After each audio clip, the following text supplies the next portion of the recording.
तो hello students, मेरा नाम ब्रजेश कुमार है और आपका हमारे यूट्यूब चैनल में स्वागत है एक बार फिर से। आज हम स्टूडेंट्स पढ़ेंगे प्रतिरोधों का संयोजन, जिसमें हम श्रेणी क्रम संयोजन और समांतर क्रम संयोजन पढ़ेंगे।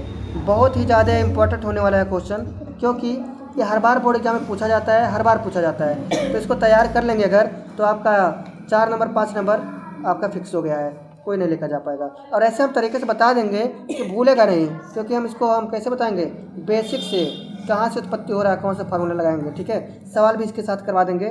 चलते हैं क्वेश्चन पर पैदल। हाँ, तो देखिए स्टूडेंट्स, यहाँ पे लिखा है प्रतिरोधों का संयोजन। यहाँ पे प्रतिरोधों के संयोजन की 2 विधियाँ हैं। लिखा है प्रतिरोधों को संयोजित करने की 2 विधियाँ। ठीक है, पहला है यहाँ पे श्रेणी क्रम संयोजन। पहला क्या है? श्रेणी क्रम संयोजन, इनको बोलते हैं इन सीरीज। समांतर क्रम संयोजन, इनको बोलते हैं इन पैरेलल। तो सबसे पहले हम श्रेणी क्रम संयोजन पढ़ेंगे। एक प्रकार का डेरिवेशन है, इससे हमको सूत्र की प्राप्ति होती है और उसके बाद यहाँ पे हम सवाल भी लगाएंगे इससे संबंधित। ठीक है, चलते हैं क्वेश्चन पे। देखिए लिखा है प्रतिरोधों का श्रेणी क्रम संयोजन। प्रतिरोधों का श्रेणी क्रम संयोजन। तो यहाँ पे एक फिगर बना है, इस फिगर को ध्यान से देखिएगा। बहुत ही कठिन समस्या, और समस्या माने तपस्या के बाद हम कोई फार्मूला, मतलब ये जो चित्र बनाए हम बहुत ज़्यादा प्रयास किए हैं तब जाके बनाया। हाँ, हिमालय पे जाके अब एक तो सूत्र भी पा चुके हैं, तुम लोग के सामने रखेंगे। देखिए यहाँ देख सकते हैं हमारे पास 3 प्रतिरोध है, नाम दे देते हैं यहाँ पे।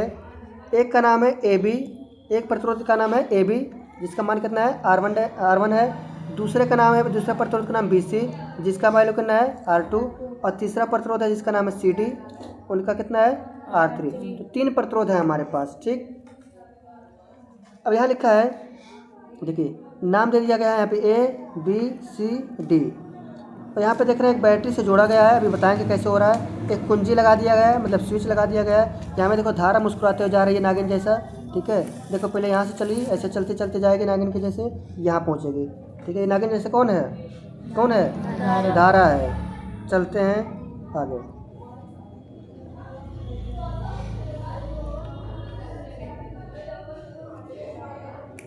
धीरे धीरे चलते हैं। देखो लिखा है प्रतिरोधों के श्रेणी क्रम संयोजन के लिए प्रतिरोधों को इस प्रकार जोड़ते हैं कि पहले प्रतिरोध का दूसरा सिरा दूसरे प्रतिरोध के पहले सिरे से, तथा दूसरे प्रतिरोध का दूसरा सिरा तीसरे प्रतिरोध के पहले सिरे से जुड़ा हो। इस प्रकार जोड़ते हैं। तो मान लेते हैं हमारे पास 3 प्रतिरोध है। इसमें बोला गया कि एक प्रतिरोध हम नाम दे रहे हैं। एक प्रतिरोध ये हो गया, फिर एक प्रतिरोध ये वाला हो गया, नहीं ऐसे नहीं बनाएंगे। एक प्रतिरोध ये वाला हो गया और एक प्रतिरोध ये हो गया। 3 प्रतिरोध है हमारे पास। ठीक है, कह रहा है कि प्रतिरोधों के श्रेणी क्रम संयोजन के लिए प्रतिरोधों को इस प्रकार जोड़ते हैं कि पहले प्रतिरोध का दूसरा सिरा, तो हमारे जो पहला प्रतिरोध है इसका जो दूसरा सिरा ही है, दूसरा सिरा, रंग बदल दें,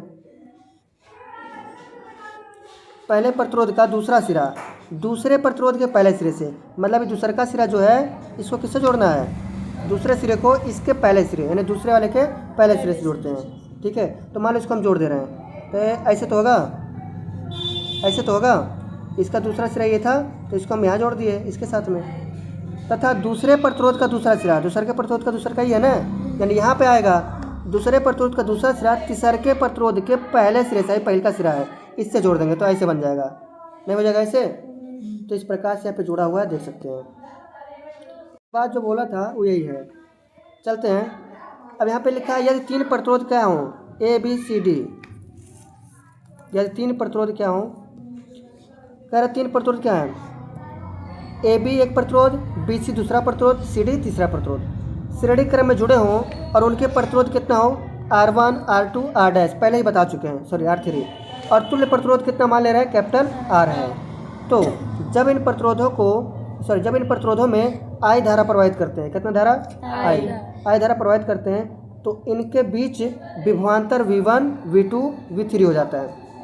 देखिए जब कह रहा है श्रेणी क्रम संयोजन है, श्रेणी क्रम में संयोजन में जो धारा होगा, धारा I जब प्रवाहित करेंगे तो धारा का मान हर प्रतिरोध में समान होगा। क्या होगा? समान होगा। ठीक है, लेकिन विभवांतर जो है वो अलग अलग हो जाएगा। पहले प्रतिरोध में R1 था, इसमें V1 हो जाएगा। दूसरे प्रतिरोध में कितना हो जाएगा V2, और तीसरे प्रतिरोध में जो था तीसरा प्रतिरोध कितना हो जाएगा V3। मतलब ओम नमः शिवाय। तरह श्रेणी क्रम संयोजन में धारा का मान हर प्रतिरोध में समान, परंतु विभवांतर का मान अलग अलग होता है। ठीक है, तो यहाँ पे देखिए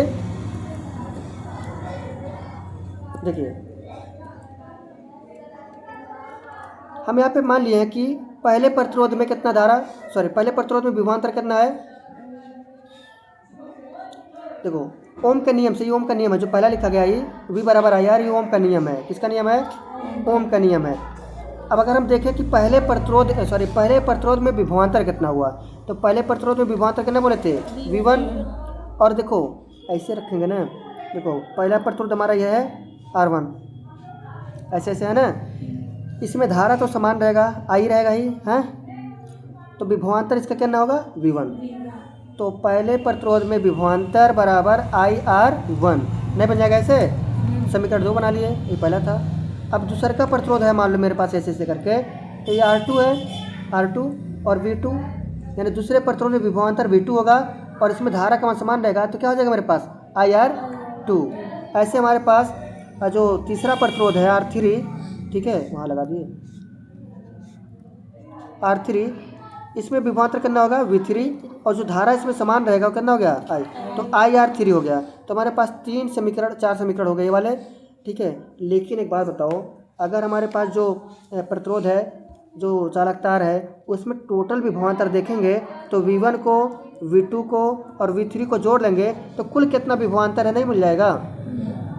तो यहाँ जो हम लिखे हैं भाई देखो, वही चीज़ तो लिखे हैं कि V बराबर V1 plus V2 plus V3, तो कुल विभवांतर कितना होगा यहाँ पे हम लिख लिए। ठीक, अब सभी करो, देखो चारों समीकरण जो हैं पाँचों, इस पाँचों का मान रख लेंगे किसमें, इस वाले समीकरण में, यानी कह सकते हो इन चारों का मान समीकरण 5 में रखें पर। ठीक, तो V बराबर V1 V2 V3 है। V का वैल्यू कितना है IR, तो IR रख लिए। V1 का वैल्यू कितना है IR1 रख लिए।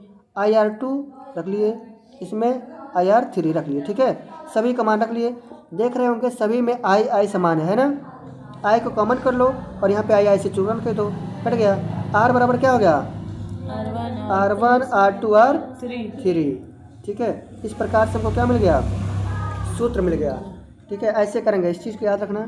श्रेणी क्रम संयोजन में धारा का मान समान होगा, धारा क्या रहेगा, धारा समान रहेगा, विभवांतर क्या होगा अलग अलग होगा। धारा समान और विभवांतर अलग अलग, V क्या होगा अलग अलग। ठीक है, इस बात को याद रखना।